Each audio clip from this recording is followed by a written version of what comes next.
Welcome to Withered Words. This story is titled, A Watchful Gaze. Please enjoy.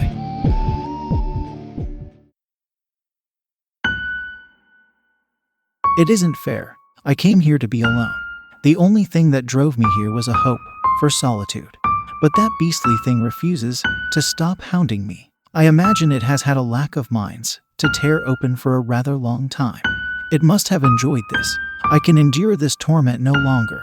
It drove my mind to places no human should come to in even the darkest of daydreams. If I dwelled on them any more than my own curiosity demands I do, I imagine I'd have fallen into madness mere moments after it crossed my mind. I arrived at the cabin on a gloomy Tuesday. The wind and rain ushered me inside. I stepped in and felt a rush of nostalgia for the many summers I'd spent here. I recognized the set of stones sitting on the mantel, and it made me smile. The cabin was mine. Since the unexpected passing of my uncle, I had until now refused to visit it, afraid of falling victim to a wave of sentimentality and sadness. It wasn't as severe as I had expected, but the sight did shake me somewhat. The cabin was in the middle of a thick forest. To reach it, I had been forced to park well over a mile away and walk to it. My uncle's father had built it with logs collected from the forest.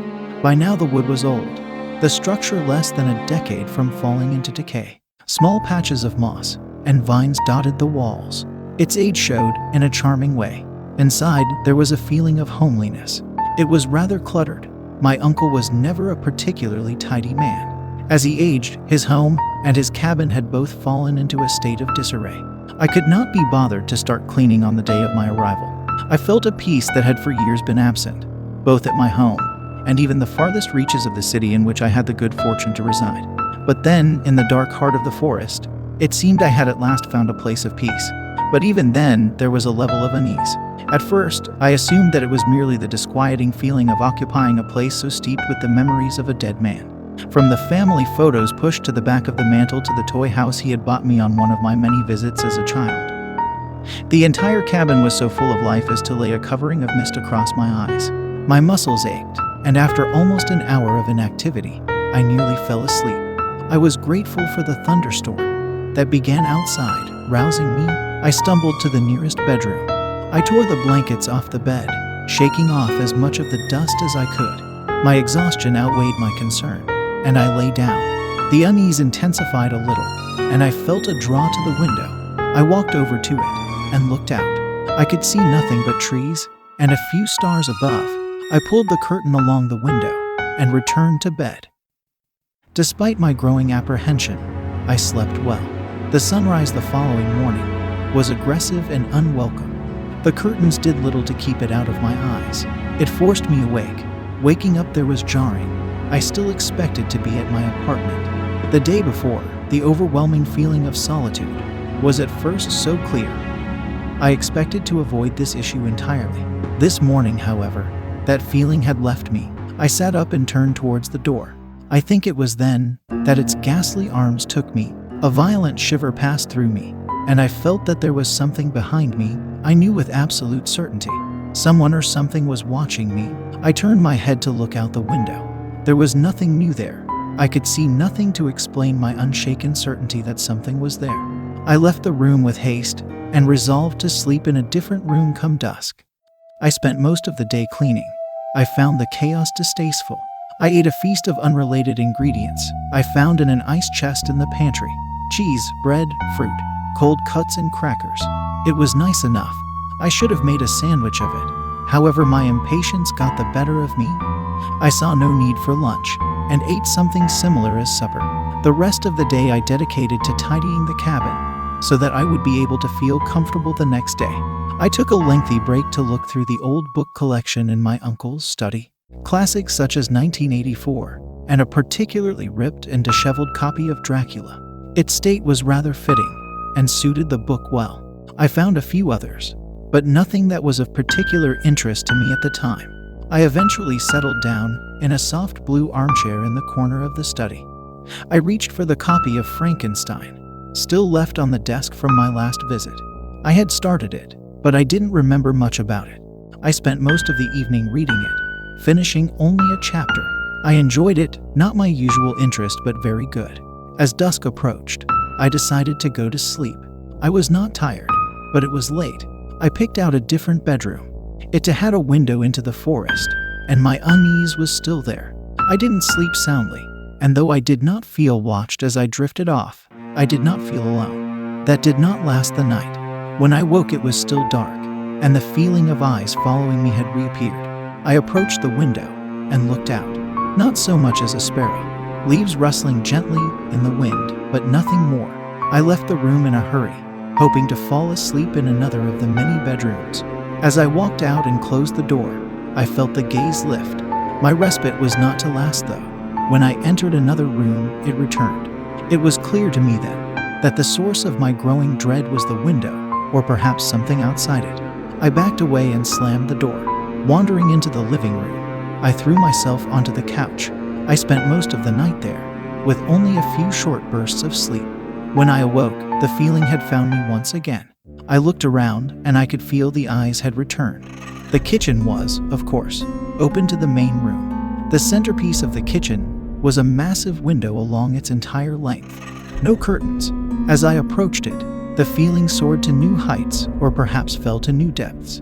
By the time I was ready to cross the threshold of the kitchen, I could not will myself to move. I stood transfixed, struggling to form a single coherent thought. I then had a sudden and seemingly random thought. From where it came, I do not know. I was seized by an unshakable belief that I needed to get away from that window. I took a step back and tripped.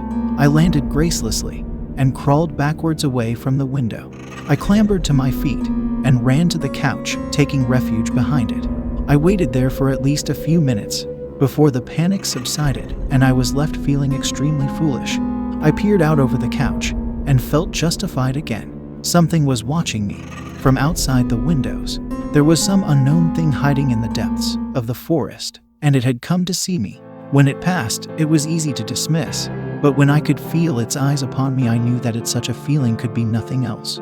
I ducked behind the couch again and attempted to calm myself. It worked well enough, though it took a while.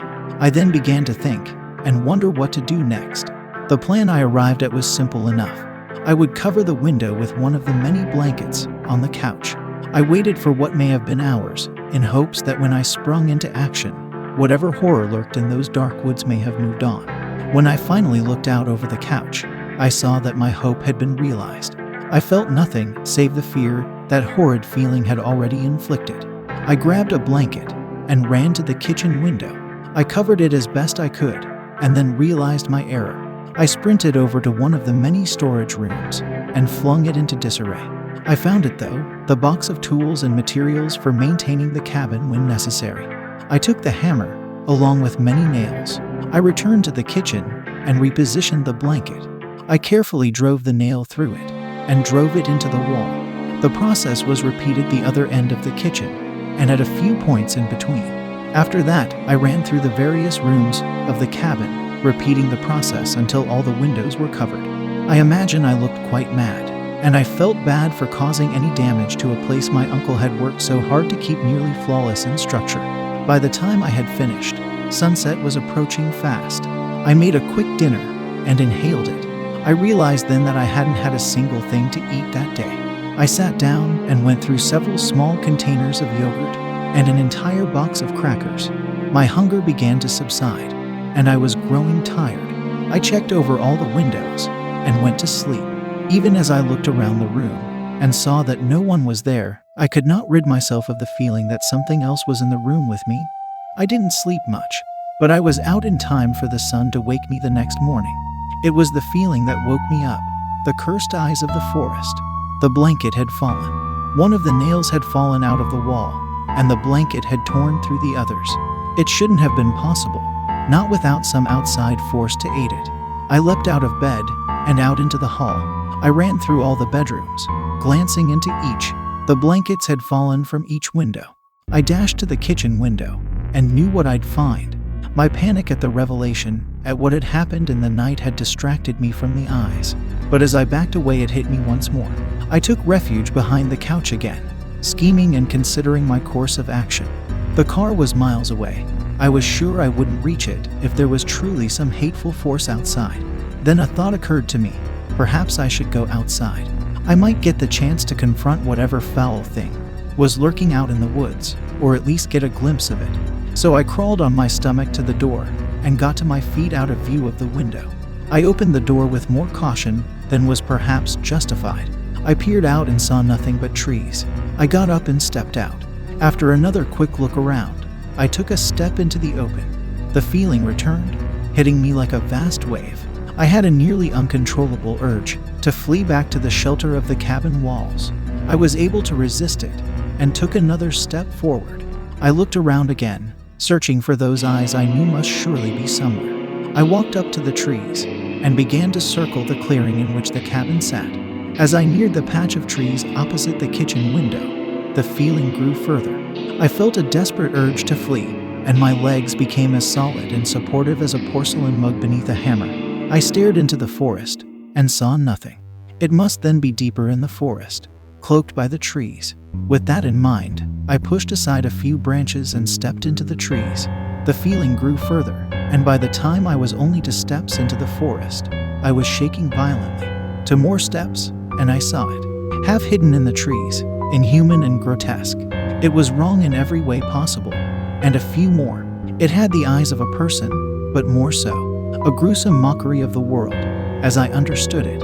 And then the feeling of its eyes fell away, and its mind touched mine. So there, in the forest, I saw many things. I saw dark worlds spinning through a great void. I saw colossal devils, wandering vast hellscapes, and terrible angels resting in a disgusting paradise. A witness to the great truth of the world, and of all the worlds beyond it. I saw everything. And before me, a monstrous thing. I looked at it, and its wretched lips twisted into a gleeful smile. It's possible that I very nearly went mad then. I took a step back and turned. I ran as fast as I could manage, jumping through the door and spinning around to pull it shut. I fell to the floor, my back against the door. I tried to slow my breath, to no avail.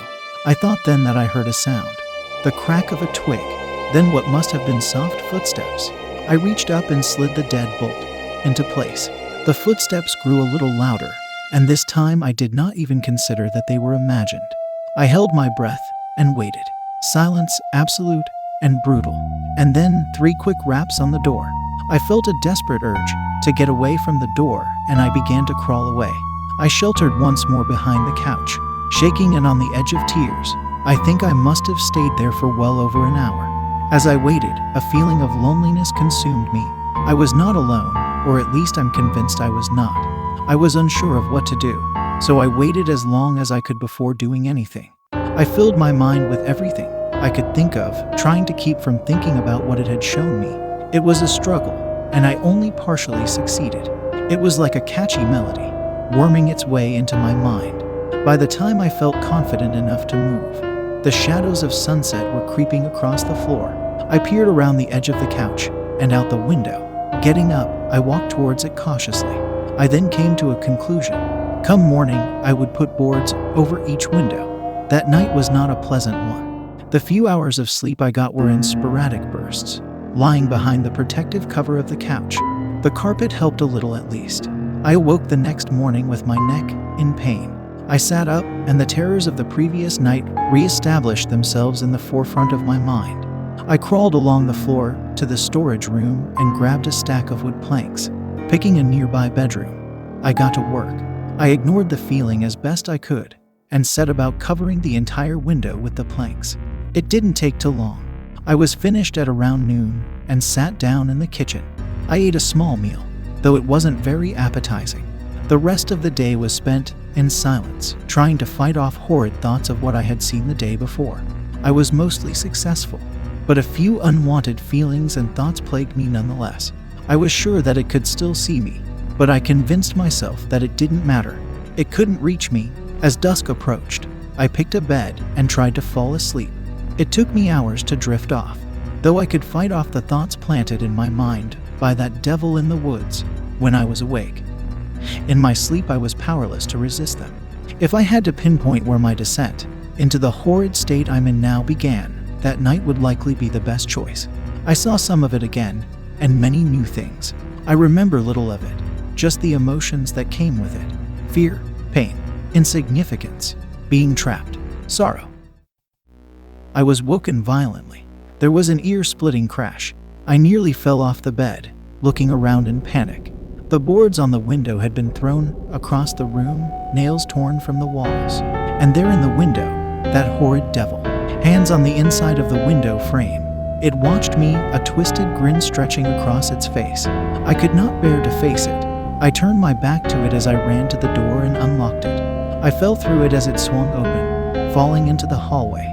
Every door along its length had been flung open. I ran down it. As I did, I saw that in each room the window was no longer covered. I tripped as I reached the end of the hallway. As I struggled to my feet, I saw that the massive kitchen window had been shattered. I looked behind me into the hallway. It hadn't followed me. When my gaze returned to the window, I saw it again. It was lying relaxed on the windowsill, seemingly not bothered by the shattered glass that was surely digging into its back. It looked over, and I felt a wave of violent shivers hit me. I scrambled across the living room floor, once again taking shelter behind the couch. I didn't know what to do. I sat there, shaking and sweating, for what by now must be at least a day, maybe more. I now know what I will do. I will run and hope I can reach the car. If I fail, it will at least be better than to wait here for a death I know is inevitable. If I run, there is a chance I'll survive. Whether I want that is a different matter. I feel my mind being pulled apart, and if I survive, I will have to find a way to cope or a way to forget. I feel madness tugging at me, and death hovers over my shoulder. It is dark now. Come dawn, I will flee. Pray for me that I may survive and find the peace I came here to seek, or at least the sanity I am losing. This has been A Watchful Gaze by Ben Berczynski. Thank you for listening. If you enjoyed this, consider following, subscribing, or sharing this with others.